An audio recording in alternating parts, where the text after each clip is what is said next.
Welcome to Issues at Hand on Church of Uganda Family TV. Thank you for joining us. My name is Bruno Edgar, and on Issues at Hand, we are always looking forward to tackling the issues that are disturbing our community and our country. Now, today, there is only one issue in our minds, one issue that the whole of the country is talking about, which is the outbreak of Ebola. And it's a very serious issue. So on Issues at Hand today, we want to understand Ebola as a virus, as a disease. We want to understand how to fight the disease, and we want to understand what government is going to do to ensure that this outbreak does not become a scourge upon our society. So we're doing things differently on Issues at Hand today. And my guest for today, I don't know whether she's a guest, but yes, my guest for today is the lovely Daphne Karungi Kangave, with whom I do Good Morning Family, and she's with me on Issues at Hand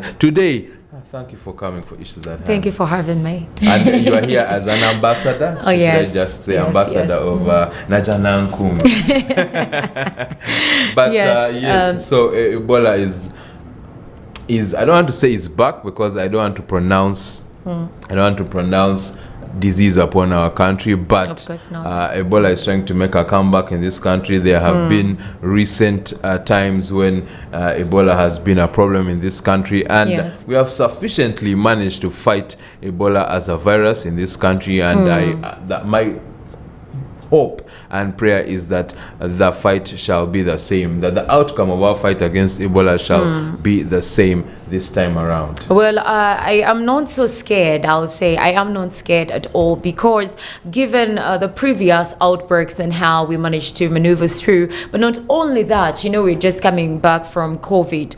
Yes, we are recovering very well from COVID-19 pandemic, and the two don't differ so much when you realize how they are treated, the isolation, the masking, and the washing of hands, the need for sanitization. So I think actually now that most Ugandans have adopted the culture of masking up, washing their hands, and isolating themselves, not being so hard to them, I believe we're able to beat this as fast as possible. And I know also the authorities have learned a lot from the COVID pandemic. From recent scourges and pandemics. Now, interestingly, when our victory over Ebola is won, a nice place where we can go to celebrate this victory is Protea Hotel, where you can go relax, meditate, you can go for a wedding reception, you can go and put a conference there, and once this victory is won, even before, we should make our reservation and booking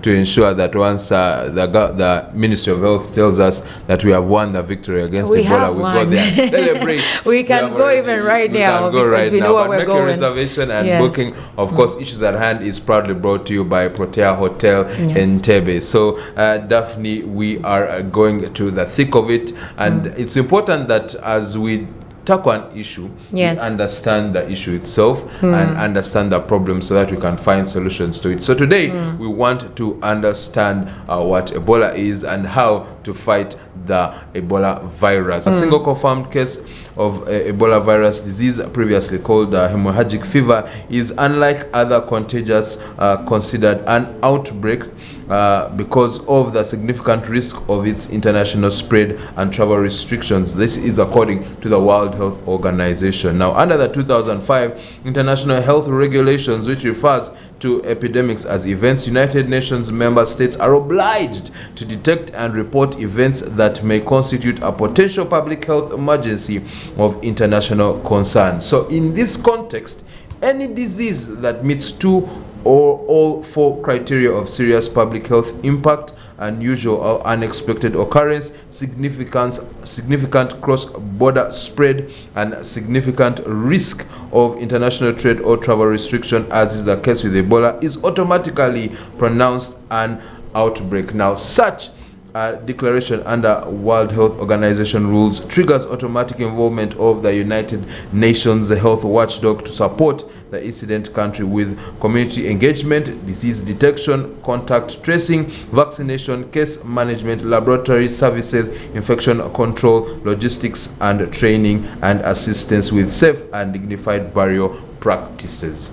So that That is why you may be asking yourself, since one case has been discovered, why is it an outbreak? That is why, because it is a serious disease that can have an overarching impact to other nations in the world, and that's why it's being considered an outbreak. And you've just seen there that Uganda's history with Ebola is a very tricky one indeed, and it's not the first time that we have dealt with this virus. When you talk about it not being the first time, there was an article in 2020 that say that for many public health workers in Uganda, responding to disease outbreaks of pandemic potential is not new. Well, this is because the country has been in preparedness and response modes for quite some time, and disease outbreak system has regularly tested over the years on how to deal with the same. Uganda has had 4 Ebola virus disease outbreaks in 2000. We have 2014, 2017, and 2018.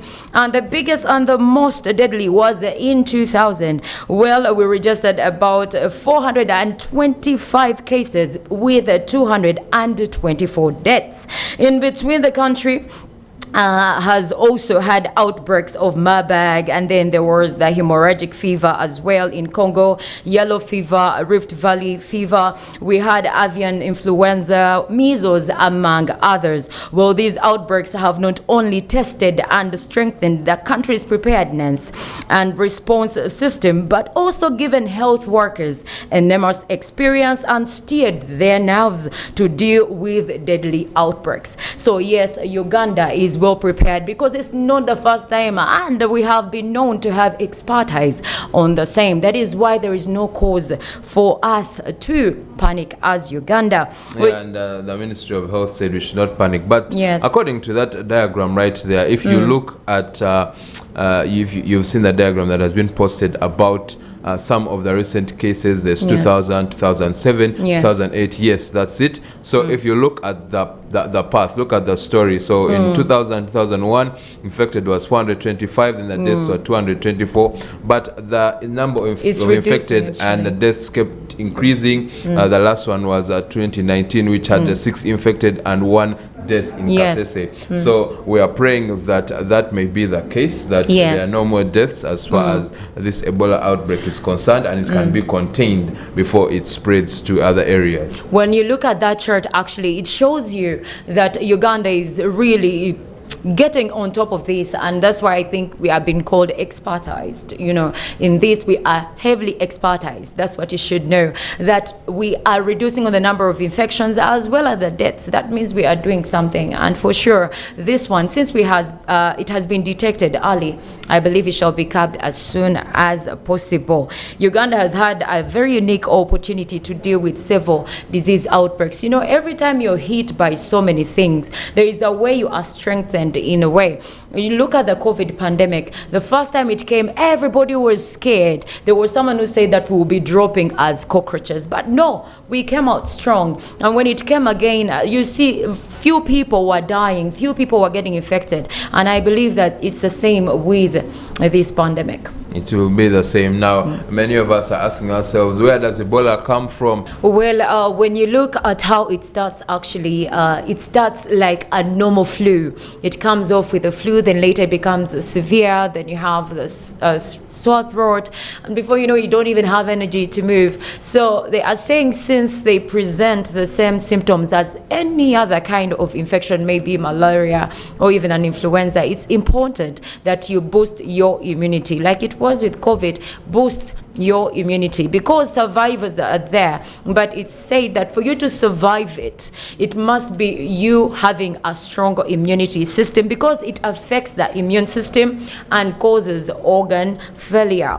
Well, when we talk about survivors are thought to have some protective immunity to the type of Ebola that sickened them. If you get Ebola Zaire, definitely you shall have a strong immunity against the same, but it is said that you may be prone to the Sudan strain. So either way, you ought to protect yourself and be vigilant, whether you've ever gotten it or not. Well, survivors also have long-term complications such as joint pains, they have vision problems, some get blurred vision or constant red eyes even after they have survived it. Then they are tired, headaches, all these things are said to be to come after you surviving. And then they said it can actually persist in the immune system or in your body. The virus can remain in the areas of the body that privileged sites for the acute infection. These sites where the viruses and pathogens are shielded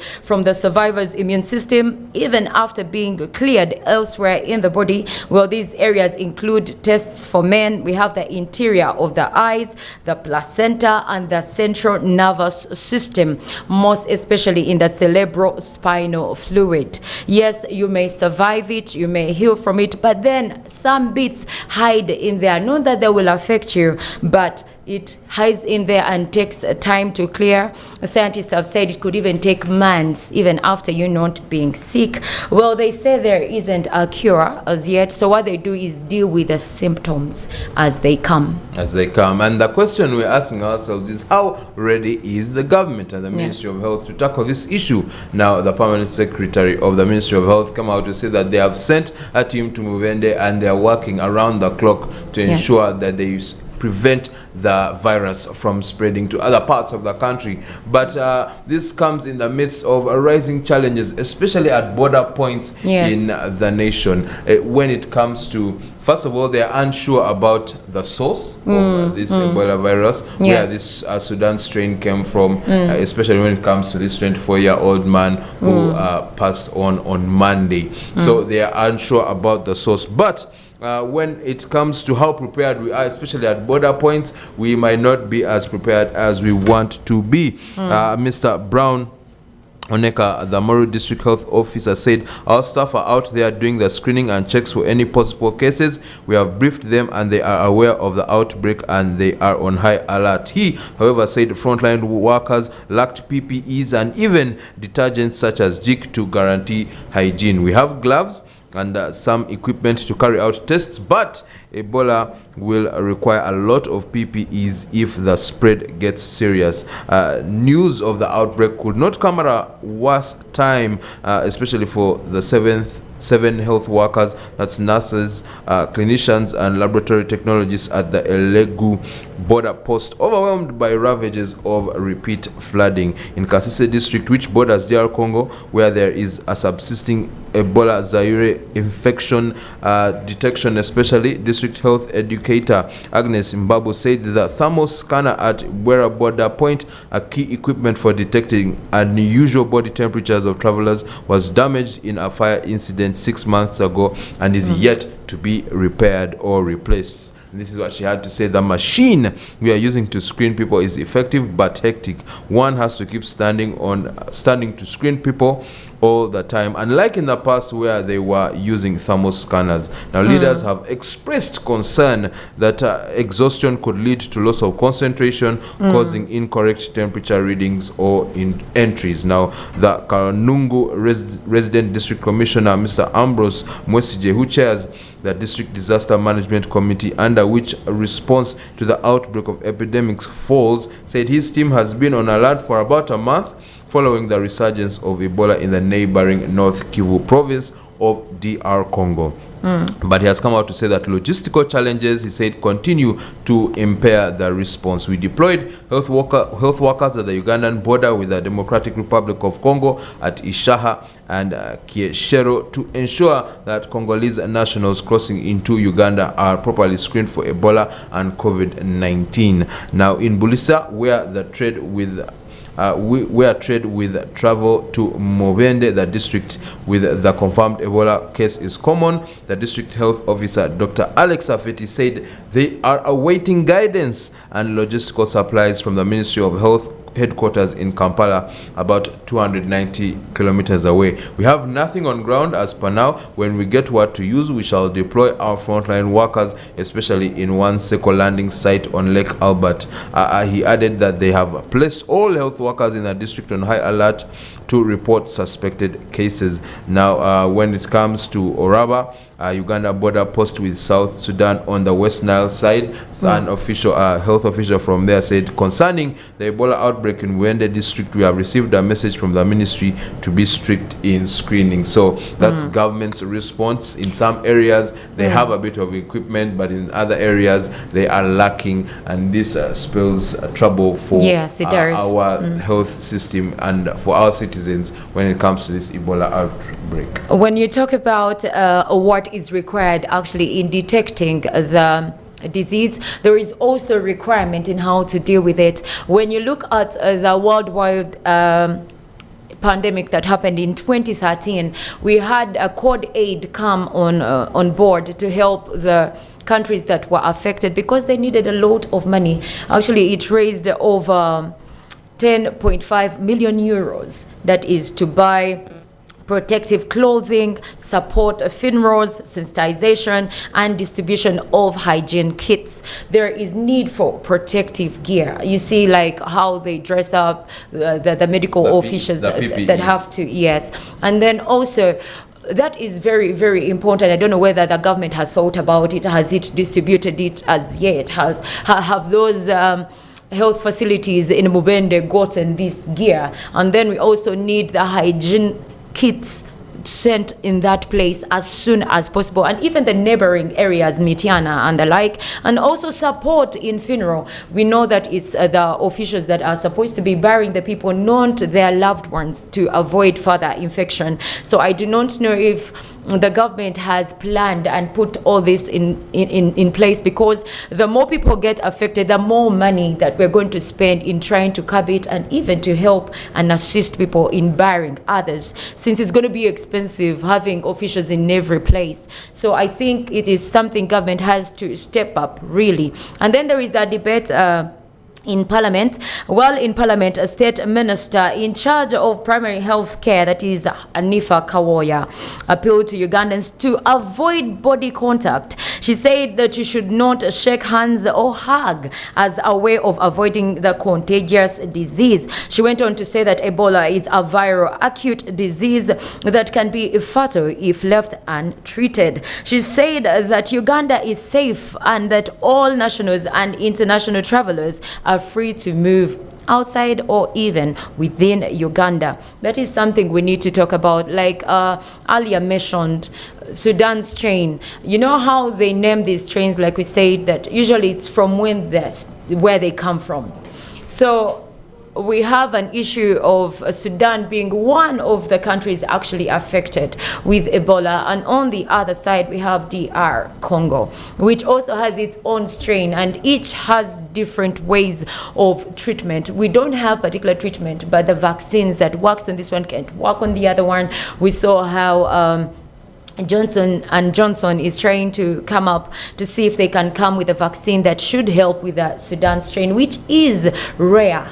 But then we talked about the issue of having the other one, which is in Congo, the Zaire strain, coming back to Uganda being an issue. And when we see here that in Parliament, they're saying people are free to move, I think this shouldn't be what we're talking right now. We say that people should take precaution in movement, and they should move only when it is necessary, because you do not know how the person looks like on onset, whether they have it or not. You may come in contact with a person, and then later you cause more trouble. So instead of Parliament saying that people are free to move, I think people should be cautioned.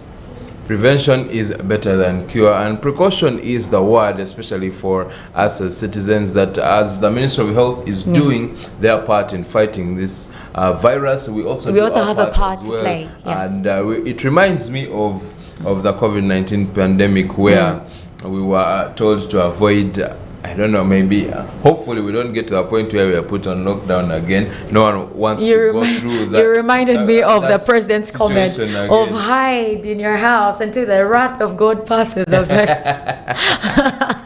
okay, I was happy he reads the Bible, but he really got it out of context. But here's the point, you have to be very cautious you have to be, you really have. Our behaviors in terms of whose hands we are shaking, who we are talking to, and maybe we need to go back to the place of ensuring that we always, wherever we go, we always wash our hands, we have hand sanitizers, and we wear masks towards walk to only fight where necessary. this virus. More truths and facts about Ebola, but for us, the truth and fact that we care for in Good Morning Family is the fact that the Word of God says, by His stripes we are healed. Were healed. And so we pray healing over whoever has been infected, and we pray covering over our country, that we shall not have any problems with Ebola virus. Well, one thing that they come out to tell you is sanitize. Well, don't touch this person, don't hug them. One thing they don't tell you is how to boost your immunity. So I am here to tell us on some of the ways on how you can boost your immunity, knowing that Ebola attacks the immune system. Number one is eat well. Well, eating well means emphasizing plenty of fruits and vegetables, lean protein, whole grains, fat-free or low-fat milk and milk products. Eating well also means limiting saturated fats, cholesterol, salt, and added sugars. Number two, get physically active. I know people who want to use the elevator every other day where they could run up the stairs. Be physically active. Regular physical activity helps you feel better, sleep better, and reduce anxiety. Combined with eating well, physical activity can also help you maintain healthy weight. That is my number three, maintain a healthy weight. Excess weight can affect how your body functions. Obesity, defined as a body mass of 30 or more in adults, well, is linked to impaired immune function. So make sure you keep yourself healthy.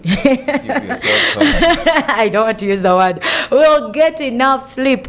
You are advised to get at least 8 hours of sleep. For some of you who want to be up all night watching movies, cut down on those and quit smoking. Of course, we are Christians. I don't think, anyways, no judging. Quit smoking or drinking too much alcohol, and definitely hydrate. When was it that you last drank a glass of water? You're supposed to have 8 a day, but I know some who can't even take a quarter glass. So for me, this is what I'm looking forward to hearing over the next couple of weeks. One, that there are many isolation centers that are set up in many of the areas, and two, that in terms of PPE and equipment that's needed to do the screening at border points in Uganda, that they are set up adequately and efficiently to ensure that we can screen for potential Ebola virus cases. And three, that this time next week we'll be hearing that there are no new infections and no new deaths. And for me, that's what I want to hear. But we must pray for strengthening towards for God to strengthen the Ministry of Health and to provide for them to ensure that this problem that the Ebola virus is curtailed right here and right now, so that the rest of the citizens are safe from Ebola. Well, I think sensitization is very, very important. There is a person who will not access the papers. There is a person who will not be able to tune on their TV or radio. So I think also we should have officials on ground running, campaigns telling people what's happening and how they can avoid it and what to do about it. We know there is already a tent that is pitched in Mubende. Well, I don't think it's enough for isolation, but I think really I'll cry to our government, I'll cry to our ministry that there are better things we can put our money as Uganda in. For example, setting aside isolation centers like Bruno was saying, that we plan ahead of time. Don't wait for something to hit us and then run to find solutions. Let's have long-term goals. When it comes to health, let's have long-term goals. When it comes to protecting the people of Uganda, like you said, we heard the other day that there was a case of Ebola in Congo, but we took so long to talk about it until somebody got affected here in Uganda. Daphne, if you hear something happening, Yesterday when please report once you suspect anyone to have these symptoms that we have shared sufficiently with you. Please report to health officials, and they will be there in time to ensure that they investigate. But yesterday when I first heard the story of this outbreak, the thing that came to my mind, and you'll forgive me, but it's the thing that came to my mind. The thing that came to my mind was the money that has been misappropriated by district officials when it comes to PDM. And I asked myself, because the amounts are 500 million shillings, 300 million shillings. A local district officer went with 17 million shillings. And those huge amounts can help curtail this virus. They can help boost and empower the Ministry of Health to set up isolation centers, to buy enough PPEs, and to install screening equipment for Ebola virus. So we need to style up as government, as members of the society, that we need to prioritize the money that we have as a government. That yes, PDM is well and good, but if its implementation is still not, we are not ready for its implementation. Why don't we use that money for more pending issues now, like fighting this outbreak? For example, the money that has been set aside. What that money could do. It could do quite a lot towards fighting this Ebola virus. So that's something that we need to think about always, that we need to prioritize what are the key issues that we should fund here in Uganda. When we look at the money that has already been spent on PDM, maybe we may not cry over spilt milk, but then there is that budget that has been made towards the same, and yet it is a failing project. So I think this is time for us to channel even that money to this, because we see we need a lot, and if we don't do it soonest, like I told you earlier, the world needed over 10.5 million euros to get on top of the Ebola pandemic. I think the faster we act, the better. And honestly, we call upon the stakeholders. I mean, plan better. Let's be proactive than reactive. And yes, do not spend money on things that are not necessary right now. PDM is not a priority. It is not mention even other projects. Let's look at what is needed, because it's are you going to boost a dead person's economy? No, you are not. So protect the citizens first. Let's have the facilities up and running, having everything that they need, and then maybe you think about their pockets later. Definitely. But we continue to pray for God to protect us, and please use caution and be vigilant about protecting yourself from Ebola virus. Please use hand sanitizers, wear your masks, and please, prevention is better than cure. Daphne, thank you for joining me today on Issues at Hand. It's been an honor. God richly bless you, and thank you, our viewers, for joining us today on Issues at Hand. Please keep yourselves safe, and we pray that the covering of God be upon you. See you on Issues at Hand next on Friday.